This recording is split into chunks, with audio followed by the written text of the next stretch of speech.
Assalamualaikum warahmatullahi wabarakatuh. Halo teman-teman semua. Kami dari kelompok 13 akan menjelaskan tentang proyeksi neraca. Berikut penjelasan videonya.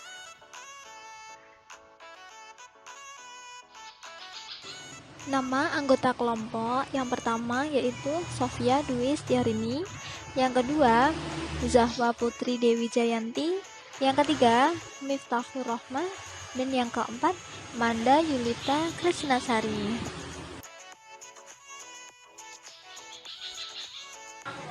Sebab materi kali ini yang pertama yaitu definisi proyeksi neraca, yang kedua penyusunan proyeksi neraca, dan yang ketiga contoh proyeksi neraca.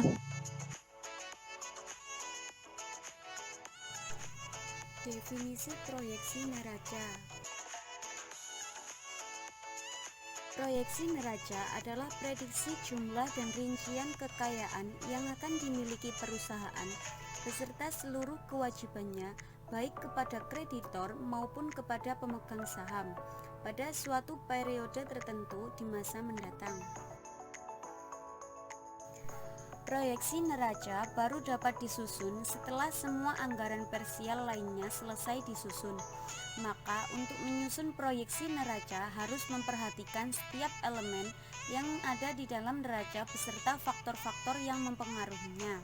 Maksudnya, setiap elemen di dalam aktiva dan pasiva pada neraca suatu perusahaan akan ditentukan faktor lainnya yang terlebih dahulu berpengaruh terhadap setiap anggaran parsial.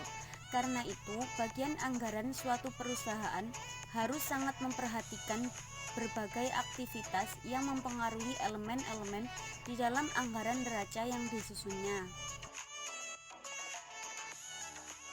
Penyusunan proyeksi neraca.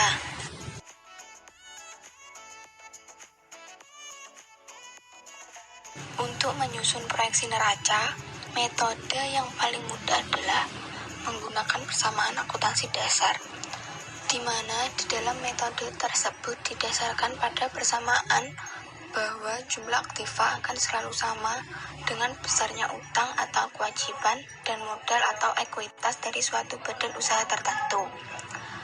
Rumusnya, aktiva sama dengan kewajiban ditambah ekuitas. Setiap kali terjadi penambahan di dalam salah satu komponen aktiva suatu badan usaha, selalu akan disertai dengan penambahan di dalam komponen kewajiban atau ekuitas atau pengurangan pada salah satu komponen aktiva lainnya.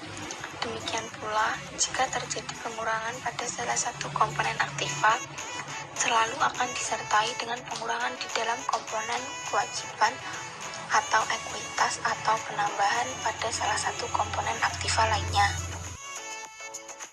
Transaksi-transaksi yang hanya melibatkan rekening-rekening aktiva atau yang melibatkan rekening aktiva dan kewajiban mungkin lebih mudah dimengerti karena lebih jelas hubungannya. Misalnya, pertama, transaksi penerimaan pinjaman uang dari bank atau kredit bank. Transaksi ini jelas akan menambah kas perusahaan di sisi aktiva dan menambah utang bank di sisi kewajiban. Yang kedua, sebaliknya, transaksi pembayaran utang usaha akan mengurangi kas perusahaan di sisi aktiva dan mengurangi utang usaha di sisi kewajiban. Yang terakhir, sedangkan transaksi pembelian kendaraan aktiva tetap secara tunai akan mengurangi kas perusahaan dan akan menambah rekening aktiva tetap, keduanya di sisi aktiva. Tetapi transaksi yang melibatkan rekening penjualan dan biaya seringkali membingungkan bagi pihak yang tidak memiliki latar belakang pendidikan akuntansi. Misalnya, yang pertama, transaksi penjualan tunai akan menambah kas di sisi aktiva dan menambah rekening laba ditahan di sisi kewajiban. Yang kedua, transaksi penjualan kredit akan menambah piutang usaha di sisi aktiva dan menambah rekening laba ditahan di sisi kewajiban. Yang ketiga, transaksi pembayaran biaya secara tunai akan mengurangi kas di sisi kewajiban dan mengurangi rekening laba ditahan di sisi kewajiban. Dan yang terakhir, transaksi pengakuan biaya secara kredit akan menambah utang usaha dan mengurangi rekening laba ditahan, keduanya di sisi kewajiban. Poin selanjutnya yaitu contoh proyeksi neraca. telah disajikan data-data sebagai berikut. Seperti yang sudah dijelaskan dalam soal, bahwa PT Tinta Mas adalah sebuah produsen pulpen yang berlokasi di Jakarta. Berkaitan dengan proses penyusunan proyeksi neraca perusahaan tersebut untuk akhir tahun 2020, tim penyusun anggaran perusahaan mengumpulkan berbagai data sebagai berikut.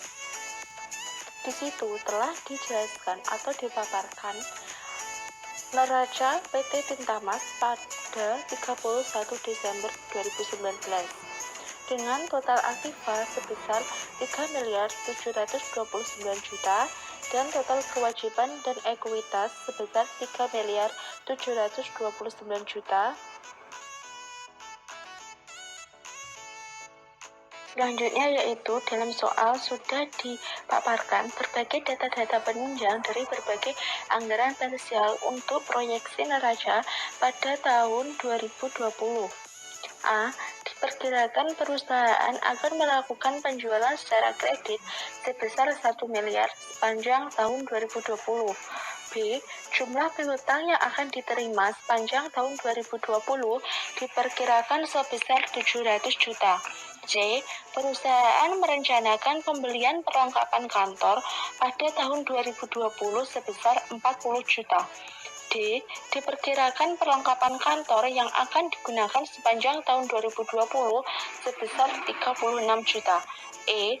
Berkaitan dengan aset tetap perusahaan, direncanakan 4 unit kendaraan perusahaan akan dijual dengan harga taksiran 75 juta per unit. F. Pada tahun 2020, perusahaan merencanakan membeli 5 unit kendaraan baru seharga 150 juta. Perusahaan merencanakan membeli 10 unit komputer baru seharga 6 juta per unit dan 10 unit printer baru seharga 1.500.000 per unit. Perusahaan juga merencanakan membeli 10 set meja tulis dan kursi dengan taksiran harga sebesar 2 juta per set. Di samping itu, dari seluruh pembelian aset tetap yang direncanakan, sebanyak 445 juta direncanakan akan dibayar pada tahun 2020. G. Perusahaan merencanakan melakukan pembelian bahan baku secara kredit di sepanjang tahun 2020 sebesar 800 juta. Sementara itu, utang usaha yang direncanakan akan dibayar di tahun 2020 adalah sebesar 550 juta. I. Perusahaan merencanakan membayar utang bank sebesar 200 juta pada tahun 2020. Pada tahun yang sama, perusahaan tidak merencanakan untuk menambah utang bank. C. Perusahaan merencanakan akan membagikan dividen sebesar 350 juta pada tahun 2020. K. Biaya produksi yang dikeluarkan sepanjang tahun 2020 adalah sebagai berikut. Biaya pemakaian bahan baku sebesar 300 juta, biaya tenaga kerja langsung sebesar 80 juta, biaya overhead pabrik sebesar 170 juta. Dari seluruh biaya overhead pabrik diperkirakan sebesar 25 juta merupakan biaya penyusutan aset tetap. L. Biaya operasional yang dikeluarkan sepanjang tahun 2020 adalah sebagai berikut. Biaya pemasaran sebesar 300 juta, biaya admin dan umum sebesar 80 juta. Dari seluruh biaya operasional tersebut, diperkirakan sebesar 20 juta merupakan biaya penyusutan aset tetap. M. Dari jumlah penjualan sepanjang tahun 2020 tersebut, diperkirakan harga pokok penjualan sebesar 600 juta.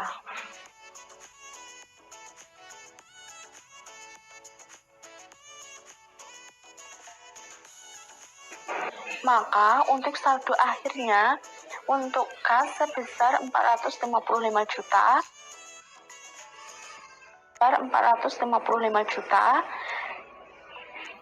piutang usaha sebesar 850 juta, perlengkapan kantor sebesar 8 juta, bahan baku sebesar 700 juta, barang jadi 100 juta, aset tetap 1 miliar 70.700.000.000, utang usaha 1.250.000.000, utang bank 500 juta, modal saham 2 miliar, laba ditahan 63 juta. Selanjutnya, setelah membuat kertas kerja proyeksi neraca, langkah selanjutnya yaitu membuat proyeksi neracanya untuk tahun 2020 per 31 Desember 2020. Maka untuk akun-akunnya seperti yang ada di tabel tersebut, maka nominalnya dari saldo akhir tersebut dimasukkan ke dalam akun-akun yang telah disediakan. Maka untuk total aktifannya sebesar 3.813.000.000 dan total kewajiban dan ekuitas sebesar 3.813.000.000.